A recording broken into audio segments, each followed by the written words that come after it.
regarde pas.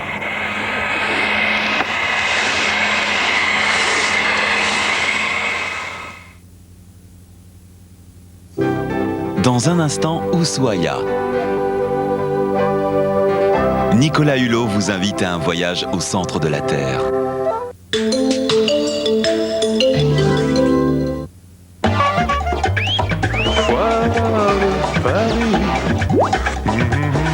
Paris fait sa foire du 27 avril au 8 mai, porte de Versailles.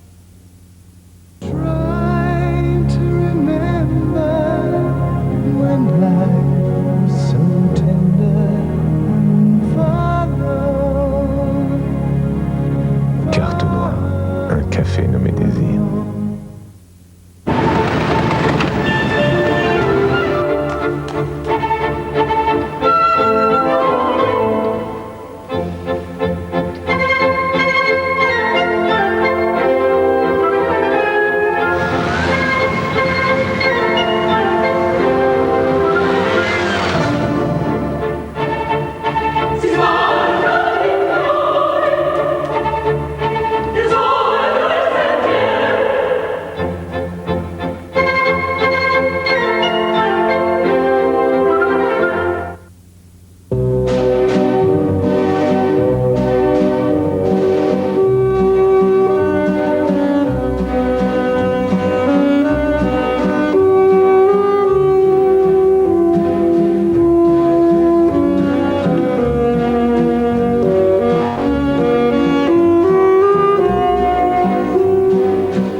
Depuis 150 ans, la CNP assure la vie des hommes et des femmes. C'est parce que la CNP connaît aussi bien la vie qu'aujourd'hui, 14 millions de Français lui ont confié leur avenir. CNP, vivez bien assuré. Moi, Vico, j'ai créé Super Craquante, la chips la plus dorée, la plus craquante de tout le royaume. Restons simples, appelez-moi la reine des chips. Vico, le roi de la pomme de terre.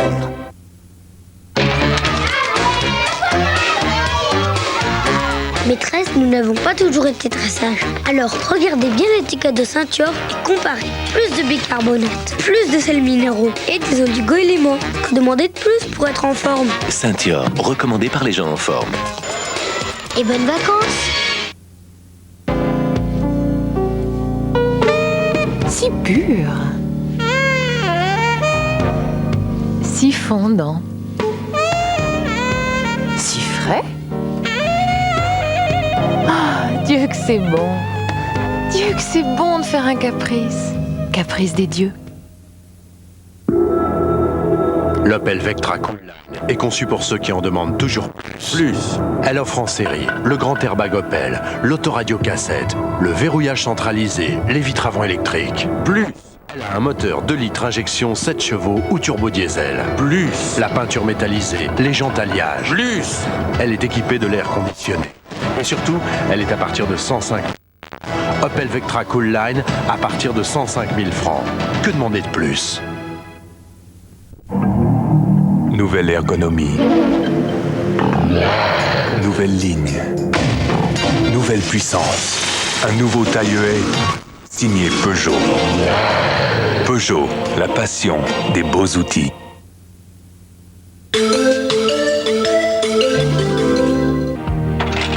TF1 et Énergie présente.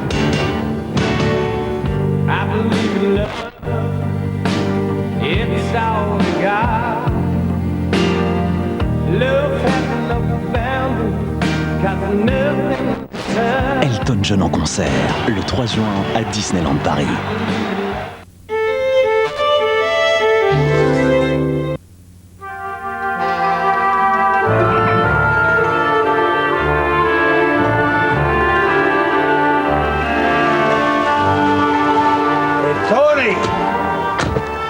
Don Vincenzo. Caccio il piccolo gioielluca di puta da New York. Come deccano I francesi, le tout d'une grande. Sì, eres petit, mais eres grande. Come moi. Bene, bene.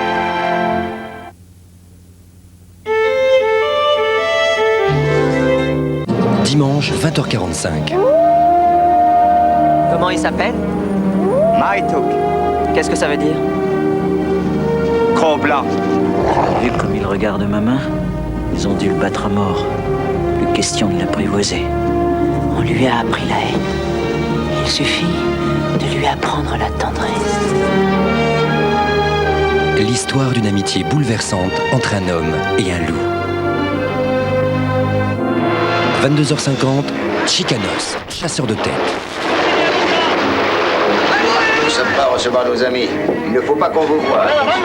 L'aventure continue avec Charles Bronson. Dimanche 20h45, Cro-Blanc. 22h50, Chicanos, chasseur de tête sur TF1. Bienvenue. Bienvenue dans un monde où vivent en harmonie l'homme, la nature, le progrès. Bienvenue dans le monde d'Ushuaïa, Rhône Poulenc.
Géographiquement, on peut dire en tout cas que ce soir le magazine de l'Extrême porte bien son nom car nous sommes aux extrêmes antipodes de nos latitudes habituelles. Bonsoir à toutes et à tous à la verticale de l'île de la Nouvelle-Bretagne, elle-même au nord de l'île de la Nouvelle-Guinée qui est en superficie la deuxième île du monde, juste après le Groenland.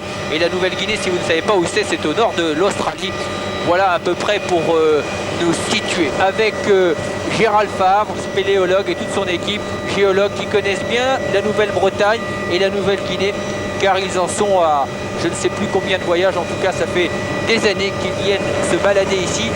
Oui, alors pour notre part, nous nous sommes principalement intéressés aux grands gouffres d'effondrement dans les plateaux calcaires, mais on ne peut pas éviter ces merveilles de la nature de la côte nord de la Nouvelle-Bretagne qui justement font partie de l'arc de feu du Pacifique avec un volcanisme extrêmement intense, explosif et formant ces immenses cônes.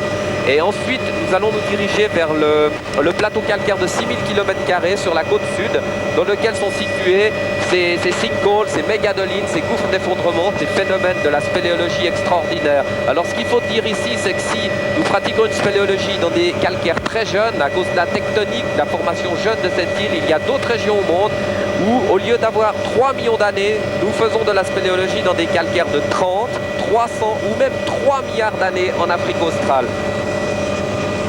Oui, et tout à l'heure avec ce Hughes 500, cet hélicoptère, nous allons descendre sous terre dans les plus grands abîmes de la planète que l'on appelle des mégadolines, de gigantesques dépressions. Vous verrez à quoi cela ressemble tout à l'heure. Quand je vous disais que ce sont des éclairages très particuliers que nous allons poser sur le monde aujourd'hui, tout de suite un premier éclairage au sud de l'Inde pour aller assister à ce que l'on appelle le Jallikattu, qui est un très vieux sport traditionnel qui se joue autour des taureaux lorsque les paysans veulent saluer une particulièrement bonne récolte et lorsque la mousson a été particulièrement pluvieuse et abondante et a donc autorisé cette récolte. Eh bien, le regard de ces paysans indiens se tourne pendant quelques jours autour des taureaux, qui est un animal qu'ils vénèrent. Il faut dire que c'est un animal fidèle et précieux, car particulièrement travailleur. Regardez cette scène dans cette région du sud de l'Inde, l'état de Tamil Nadu, une scène un peu violente, mais qui fait partie donc d'une tradition bien ancrée chez ces Indiens du Sud.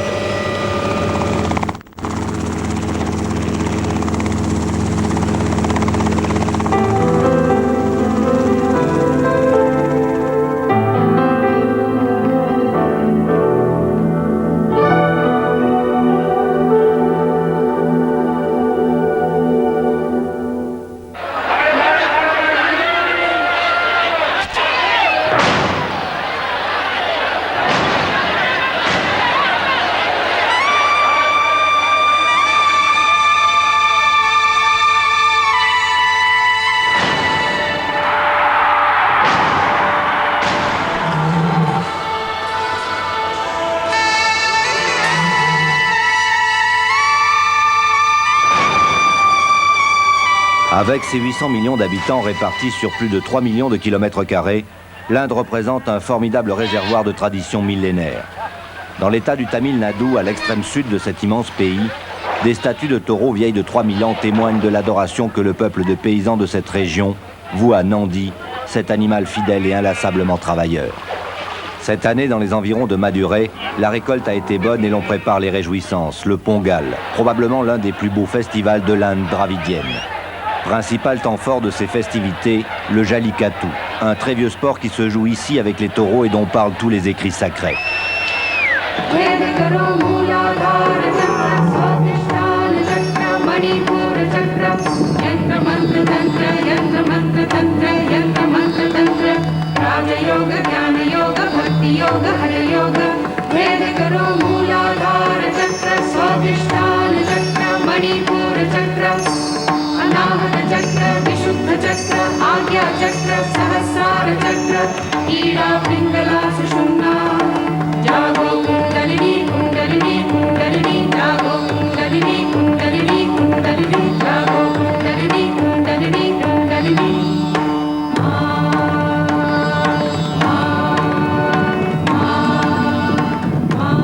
Les taureaux de cette corrida indienne sont spécialement élevés pour l'occasion.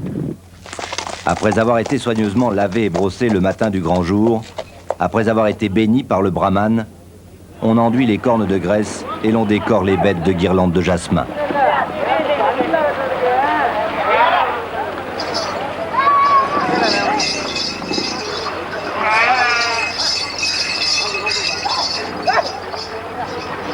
Symboliquement, une étoffe de soie rouge est enroulée autour des cornes. Ce tissu remplace la pièce d'or qu'autrefois les matadors amateurs se devaient de venir décrocher sur la tête de l'animal.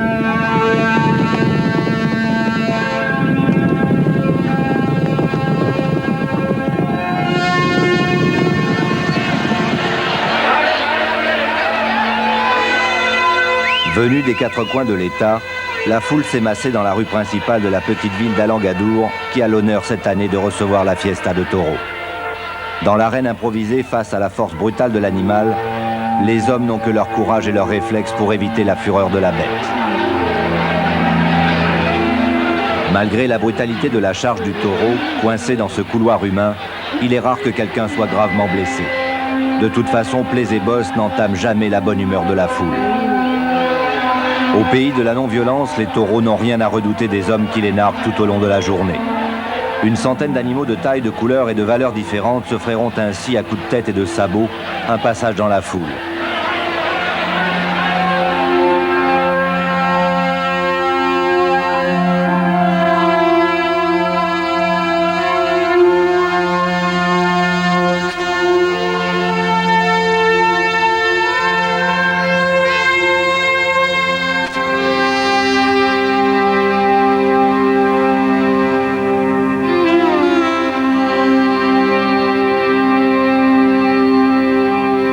Cette fête, plusieurs fois millénaire, n'a jamais varié dans sa forme. Les rites, les bénédictions des hommes et des animaux, les incantations des brahmanes sont les mêmes depuis 2000 ans. Sous la protection des dieux de l'Inde, les acteurs de ce festival unique au monde se préparent à affronter le danger sans la moindre appréhension.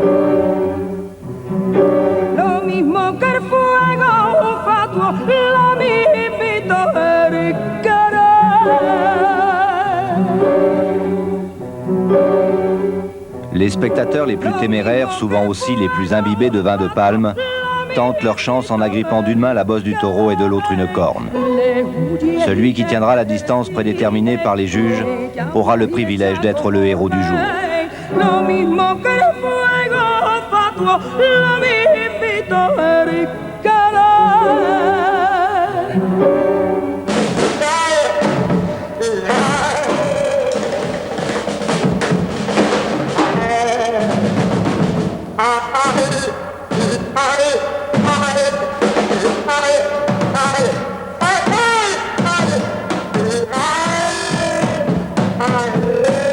Savant mélange de traditions sportives et de pratiques religieuses, le festival haut en couleur renverra tout son monde le lendemain à de plus paisibles occupations, les taureaux à leur labour et les hommes à leur chant.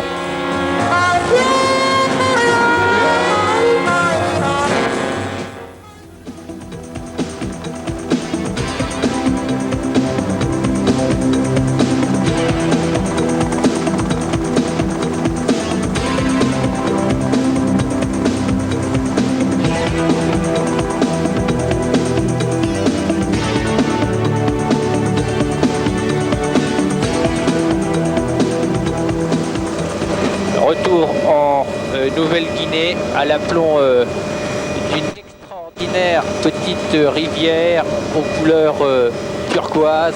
Quand je dis une petite rivière, c'est carrément un superbe et majestueux cours d'eau qui vient scinder cette forêt primaire tropicale qui règne en maître dans toute l'archipel de la Nouvelle-Guinée-Papouasie, toujours à bord de ce Hughes 500.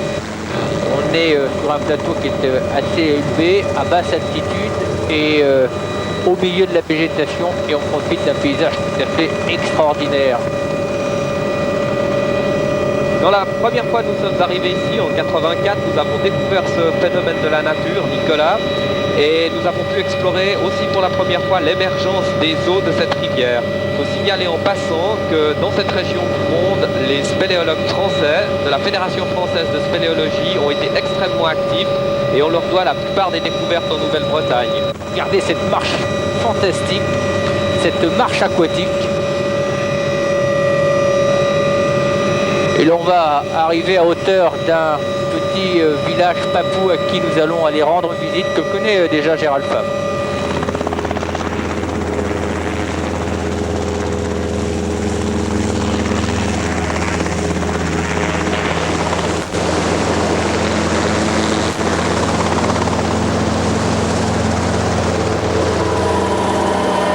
Ok, allez.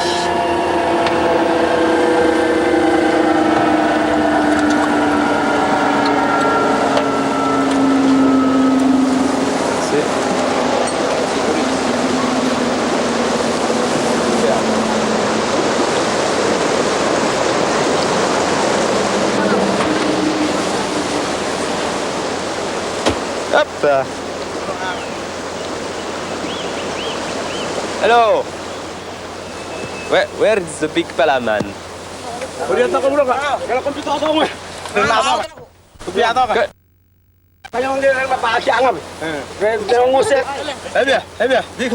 Des miniers go long Namure. Namure. Namure. Et sorry.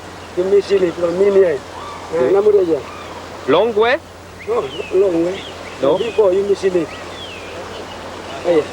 Ah. Je lui demande si c'est les eaux qui viennent de Minier et qui arrivent ici, si la rivière que l'on va aller explorer donc à Minier, c'est l'eau que l'on voit ici. Alors, c'est quelle langue que tu parlais là tout à l'heure? Alors ça c'est une langue qui s'appelle le pidgin anglais. Ouais. C'est une forme d'anglais simplifié et adapté par les Papous.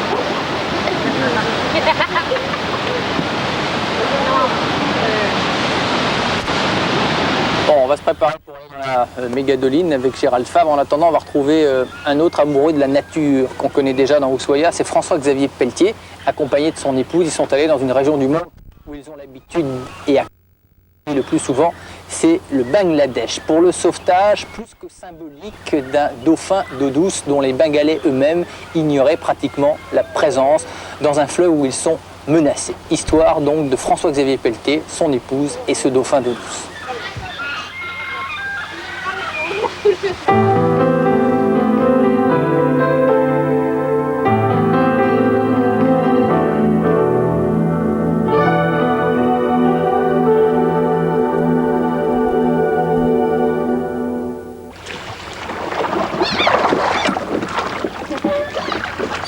Le Bangladesh est le pays de l'eau et ses habitants y vivent en parfaite harmonie avec le fleuve, source de richesse, mais source de mystère et de danger aussi.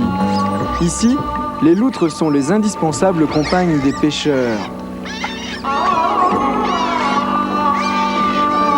Ces hommes utilisent une technique de pêche pour le moins particulière et pourtant répandue dans la région.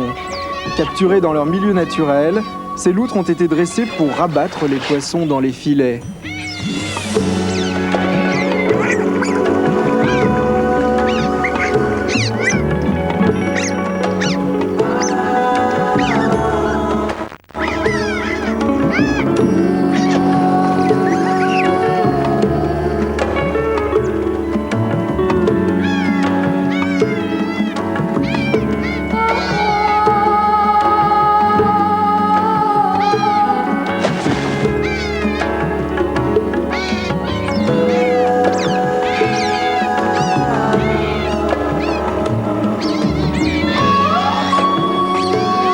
ce petit animal dépend le succès des prises de la journée. Quelques poissons tiennent lieu de récompense, maigre compensation pour la loutre qui doit endurer une existence en captivité.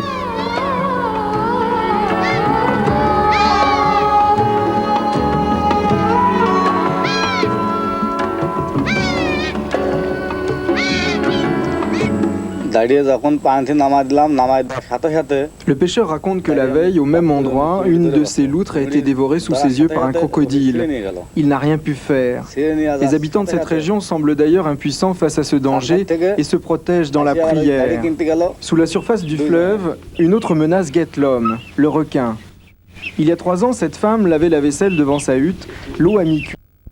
Elle a été attaquée par un requin d'eau douce qui lui a arraché la jambe. Cet homme explique que les accidents sont très fréquents et les morts trop nombreux. Pour conjurer le sort, les pêcheurs vénèrent comme un dieu ce squale qui peut mesurer jusqu'à 3 mètres de long. Dans cet univers peu accueillant, un étrange mammifère règne en maître. C'est le dauphin d'eau douce, que l'on appelle aussi plataniste. Ce cétacé, pas comme les autres, connu des seuls pêcheurs qui le capturent parfois, vit depuis quelques mois une époque difficile. Il souffre d'un envasement anormal du fleuve qui rétrécit dramatiquement son territoire de chasse. Catherine et François-Xavier Pelletier connaissent bien le plataniste puisqu'ils sont allés l'étudier sur l'Indus, le Gange et le Brahmapoutre il y a 12 ans. Considéré par tous comme l'ami de l'homme, il est malgré tout chassé pour l'huile que l'on peut en extraire et l'espèce est menacée. Les gens du fleuve finissent par connaître le bateau pneumatique et sa mission, sauver le plataniste.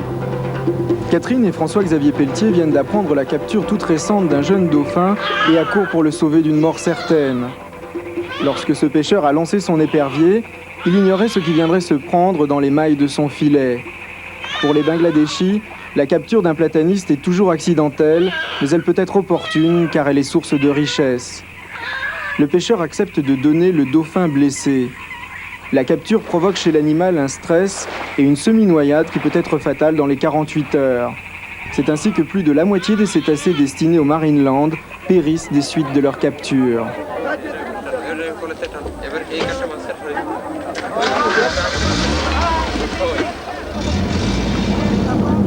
Sans perdre de temps, il faut soigner le plataniste et le mettre en observation dans un bassin jusqu'à ce qu'il recouvre ses forces. L'ambassadeur de France, Serge de Gaulle, amicalement sa piscine, transformée provisoirement en hôpital à dauphins. Le patient est baptisé Guni. On découvre qu'il s'agit d'un jeune d'environ 2 ans. En explorant son nouveau domaine, Guni semble quelque peu inquiet. Le plataniste se distingue des autres dauphins par un système sensoriel beaucoup plus développé puisqu'il est doté d'un sonar très sophistiqué et ses nageoires pectorales sont pourvues de réseaux tactiles qui lui permettent, en nageant sur le côté, de détecter le fond du fleuve. Seule la vision est faible chez cet animal presque aveugle qui ne distingue que les forts contrastes. Mais à quoi lui servirait une bonne vue dans le fleuve totalement opaque ? Pour se nourrir, Guni n'accepte que les poissons vivants, mais il attend la nuit pour chasser à son avantage.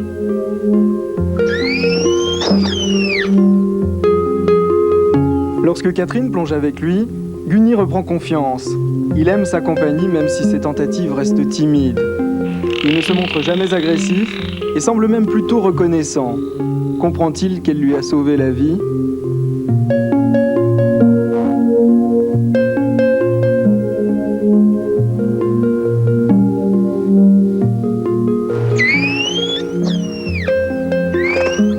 En émettant des bulles d'air par son évent, Guni lance un appel. C'est la seule façon qu'il a de se faire comprendre par un humain, sourd au langage des ultrasons. Au contact de Catherine, Guni s'enhardit. Les dauphins sont des êtres sociables qui vivent en groupe. Ils ont besoin d'une présence chaleureuse et amicale. Serge de Gallet, l'ambassadeur de France à Dakar, plonge également à la rencontre de Guni.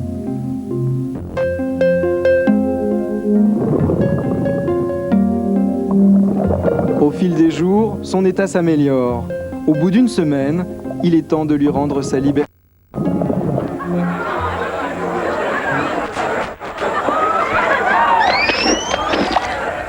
François-Xavier Pelletier n'a pas eu de mal à convaincre Serge de Galais de faire du plataniste le symbole d'un environnement fragile autour du fleuve. Il a profité de la fin de la convalescence de Guni, les écoles et la presse, et sensibiliser ainsi le public bangladeshi à cet animal encore ignoré aujourd'hui.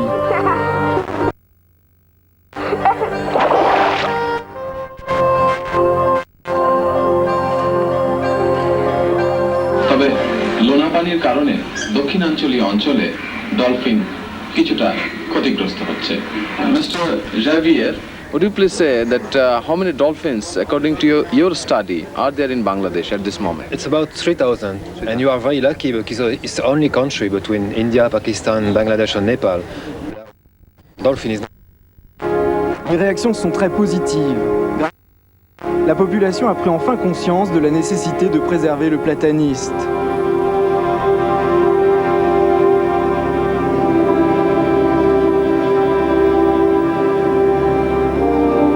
Catherine et François-Xavier Pelletier ont gagné.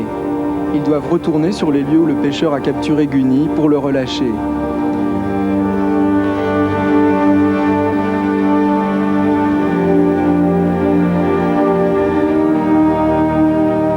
Guni va pouvoir retrouver sa famille et raconter une bien étrange histoire. Celle d'un couple de Français passionnés par les dauphins qui lui a sauvé la vie et œuvré pour la cause de son espèce, afin que lui et sa frère puissent vivre encore longtemps tranquilles dans les eaux troubles du fleuve.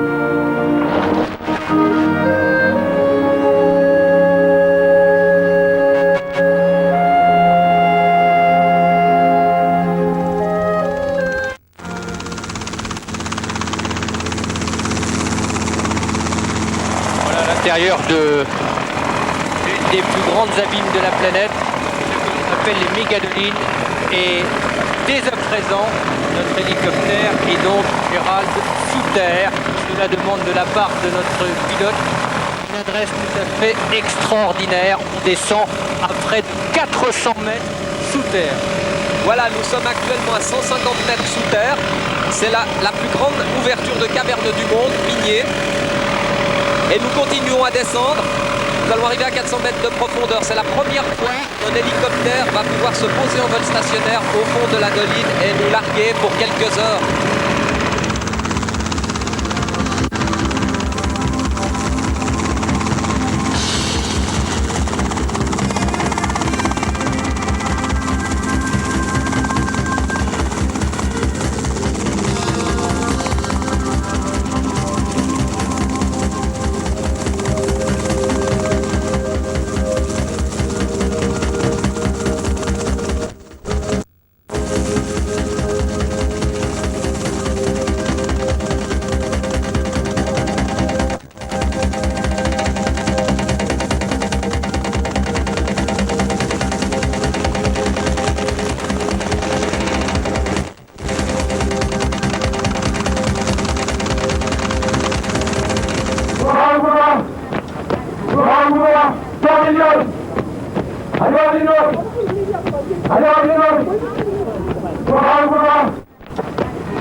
Et plus fort, chaque jour, je veux crier au monde entier quand rien ne peut nous séparer.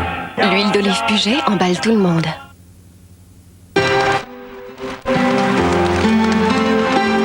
Un jour ou l'autre, certains d'entre nous ont besoin de porter des lunettes. C'est comme ça, c'est la vie. Un opticien Chris vous rassure, vous écoute, vous comprend. Bref, il sait prendre le temps de faire des gestes importants qui font d'une paire de lunettes votre paire de lunettes. Opticien Chris, pour vos yeux, on n'en fera jamais trop. Oh, le brownies! C'est à vous? Oui, des brownies français. Servez-vous, hein? Hello, Delou. Mais c'est aussi bon que le brownie américain. Mon nom, c'est Frédéric, Fred. J'adore le chocolat. Ah bah, on a les mêmes goûts. Et c'est quoi, votre nom? Oh, le buzz! Les filles, rendez-vous ce soir au Paradisio, ok? Vous oubliez pas, moi, c'est Fred, hein? Gardez le paquet. Hey, des brownies? Ouais, c'est des brownies français, servez-vous, hein? Hello, le brownie made in Lou. Mais qu'est-ce qui se passe, mon chéri? J'ai rêvé qu'on avait une 806. Et alors? Bah alors je me suis réveillée. Et c'est là qu'il a hurlé. C'était affreux.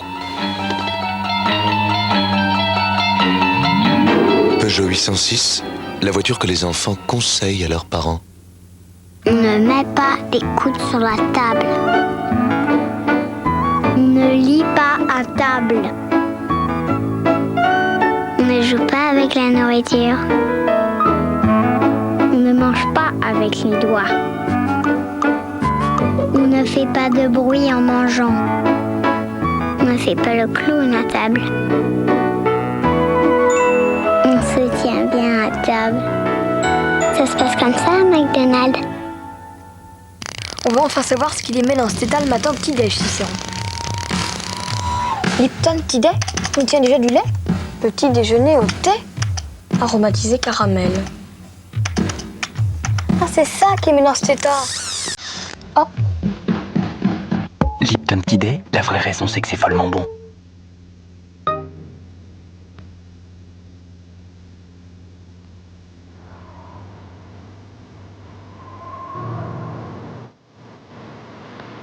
Elle lui avait fait trouver un hôtel, même là-bas.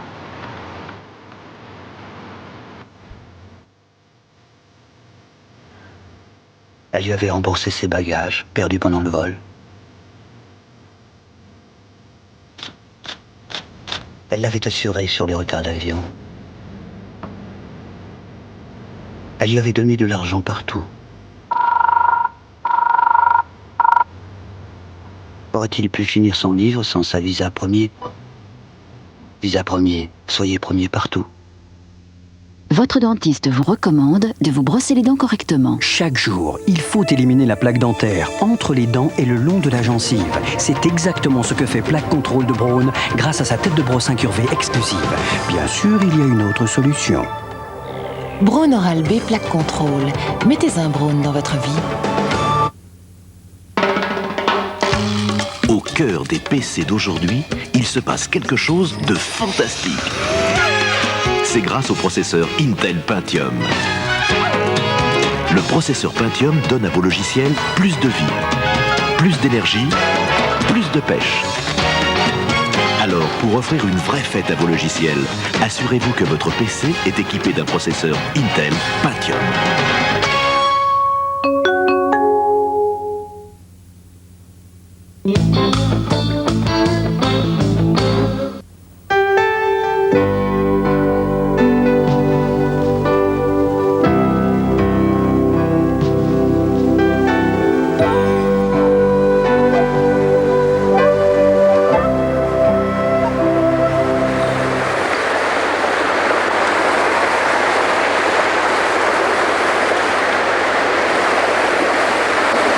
Voilà. On va monter un petit bout dans la végétation ici et on va arriver au port. Donc en cas de gros débit, on tire des tyroliennes dans des rivières comme ceci. Il y a des techniques de franchissement de rivière.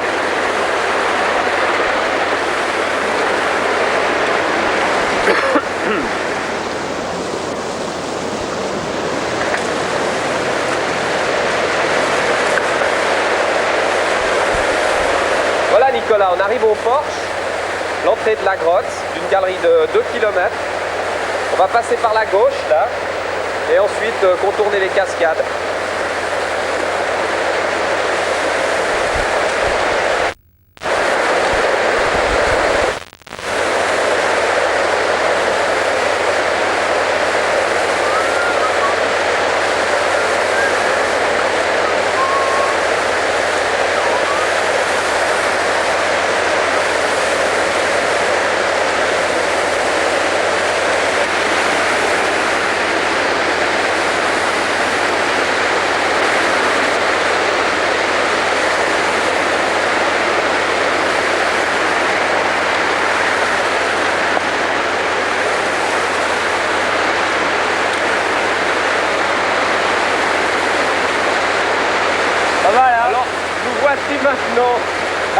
dans un escalier de géant, mais sous terre cette fois-ci, comme tu peux le voir, d'environ 100 mètres de long. Tout ça, ce sont des dépôts du calcaire sur la roche en place. Alors là, le calcaire se dépose et autour de nous, on est dans un pays où il y a tellement d'agressions chimiques que les parois se dissolvent. Et non seulement ça donne ces immenses vides souterrains, mais en plus de ça, les parois s'agrandissent sans cesse. Ça, c'est la vie d'une rivière sous terre, en fait.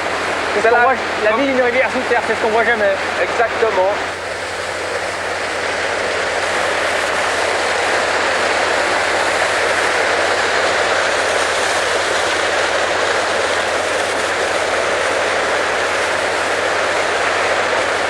Allez. Ça vaut quand même la visite, hein. Ah, peut-être pas remonter les... C'est là que l'on apprécie les bottes. Le kilomètre de rivière, on va s'arrêter là. Qu'est-ce que c'est beau. Ah. Ah. Ah. Splendide. Ah. Ça valait vraiment le coup de descendre au fond de la mégadoline quand on pense qu'on est... Tu vois, c'est la limite de l'adhérence. On va retourner voir les papous qu'on a tout juste entreaperçus tout à l'heure. Mais en fait, Gérald Favre et son équipe ont eu loisir de passer plus de temps en leur compagnie et ont en tout cas une occasion exceptionnelle.